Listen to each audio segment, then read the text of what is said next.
Halo semuanya, kembali lagi dengan Kak Syifa. Kali ini kakak akan membahas countable noun and uncountable noun. Penasaran kan sama penjelasannya? Yuk disimak.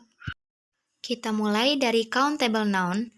Countable noun adalah benda yang bisa dihitung. Example atau contoh, chair, table, book, pen, clothes. Kenapa countable noun kursi, bisa meja, dikatakan benda yang bisa buku, dihitung? pulpen, dan Karena lain-lain. sebagai contohnya misalnya kursi, meja adalah benda-benda yang bisa dihitung. Coba kalian hitung berapa banyak kursi atau meja yang ada di sekitar kalian? 3, 4, atau 5. Itu semua benda yang bisa dihitung. Nah, kalau uncountable noun ini kebalikan dari countable noun. Kalau uncountable noun ini adalah benda yang tidak bisa dihitung. Contohnya, gula, garam, minyak, beras, dan lain-lain. Kenapa di sini uncountable noun dikatakan benda yang tidak bisa dihitung? Karena coba bayangkan, gula dan garam jika dihitung satu butir mungkin perlu menghitungnya untuk berhari-hari. Jadi kalau uncountable noun ini bendanya tidak mungkin bisa dihitung satu persatu ya. Nah, countable and uncountable noun ini bisa dilihat perbedaannya dalam kalimat juga. Nah, dilihatnya dari yang pertama, dilihat dari jumlah. Countable noun ada dua bentuk, yaitu tunggal atau singular dan jamak atau plural atau lebih dari satu ya. For example, I have a candy. Aku punya sebuah permen. I have two candy. Aku punya dua permen. Pada kalimat yang pertama, hanya mempunyai satu permen. Pada kalimat yang kedua adalah bentuknya jamak atau lebih dari satu ya. Sedangkan uncountable noun hanya punya satu bentuk, yaitu tunggal atau singular. For example, you need to drink much water. Kamu perlu minum lebih banyak air. Meskipun di sini ada kata much yang artinya banyak, tapi dalam tata bahasa dia disebut tunggal atau singular.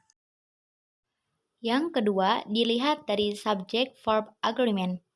Countable noun, penggunaan to be-nya bisa berbeda tergantung jumlah subjeknya. For example, the book is old. Bukunya tua. The book are old. Buku-bukunya tua. Untuk kalimat yang pertama, dia menggunakan is.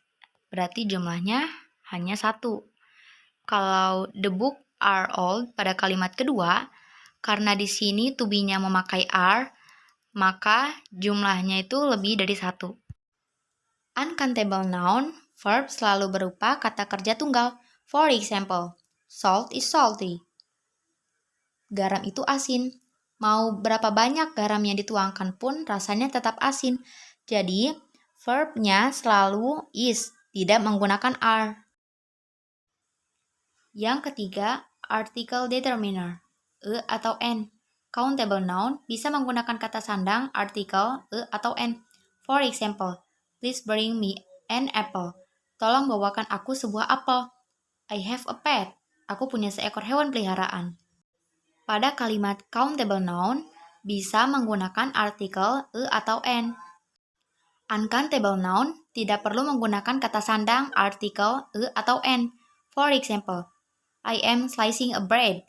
Aku sedang mengiris roti. Kalimat yang kedua, I am slicing a bread. Aku sedang mengiris roti. Pada kalimat pertama, itu dinyatakan salah karena uncountable noun tidak perlu menggunakan artikel e atau n. Pada kalimat yang kedua, dinyatakan benar karena uncountable noun itu tidak perlu menggunakan kata sandang atau artikel e atau n. Pada kalimat kedua tidak menggunakan e atau n, jadi dinyatakan benar. Kata sandang e atau n digunakan untuk memperkenalkan sebuah objek kepada pendengar. Yang keempat, demonstrative determiner. This, that, that, those. Countable noun menggunakan semua penunjuk. For example, this building, bangunan ini. That buildings, bangunan-bangunan ini.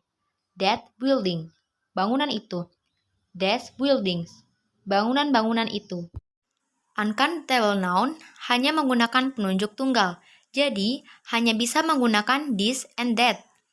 For example, this liquid, cairan ini. That liquid, cairan itu. Yang kelima, quantifier determiner. Kadang, suka banyak yang salah di antara kata sedikit dan banyak pada kalimat countable noun dan uncountable noun. Pada kata sedikit, di kalimat countable noun bisa dihitung adalah few atau a few. For example, I have a few free days. Aku punya sedikit hari libur. Yang kalimat kedua, I have a few free days. Aku punya sedikit atau kurang hari libur. Uncountable noun hanya menggunakan little atau a little. For example, my motorcycle remains a little full. Motorku sisa sedikit bensin. Kalimat yang kedua, my motorcycle remains little full. Motorku sisa sedikit atau kurang bensin. Nah, pada kata banyak, di kalimat countable noun menggunakan kalimat many. For example, I need many participants. Aku butuh banyak peserta. Kalau uncountable nouns menggunakan kalimat much. For example, I need much information.